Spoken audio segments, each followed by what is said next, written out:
L'afflusso di gente anche questa mattina, gente che è venuta a tesserarsi, che si è fermata volontariamente con la macchina per venire a tesserarsi, è stata veramente un fiume in piena. Gerangelo Boff arriva dalla Lega, Gio Formaggio da Fratelli d'Italia. Oggi sono entrambi in Futuro Nazionale e c'è molto entusiasmo al gazebo del partito a Conegliano, dove la crescita di Roberto Vannacci non è solo nelle percentuali dei sondaggi, dicono, ma anche nei numeri delle iscrizioni e dei consensi per un messaggio politico che sta sfondando in Veneto. In Veneto abbiamo bisogno soltanto di due cose: lavoro, avere due in più in tasca e soprattutto sicurezza.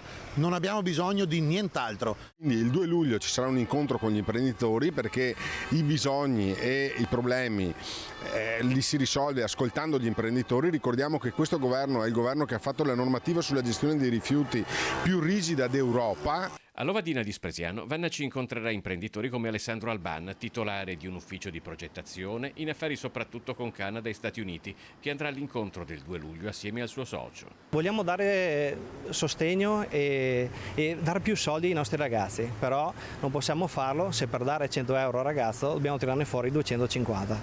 Questo non va bene. Intanto continua la penetrazione di Futuro Nazionale in un territorio leghista da decenni. Bruno Zanette, referente del Comitato Costituente di Futuro Nazionale per Conegliano, ha raccolto 100 iscritti in un mese e mezzo. Non mi aspettavo molti giovani così, e giovani che lo fanno con convinzione e con cognizione di causa, non soltanto per contrastare qualcosa. E questo è molto importante, perché lavora la pancia ma anche il cervello. Giuseppe Cedia è referente del Comitato Costituente di Futuro Nazionale per Godega di Sant'Urbano, il comune di Lucazaia. La Godega siamo partiti come primi 3 tesserati, io, mia moglie e mio figlio, e una serie di amici, ora ne abbiamo 35. Se da un lato ci sono i giovani, dall'altro c'è anche una forte attrattività di Futuro Nazionale verso politici provenienti soprattutto da Lega e Fratelli d'Italia.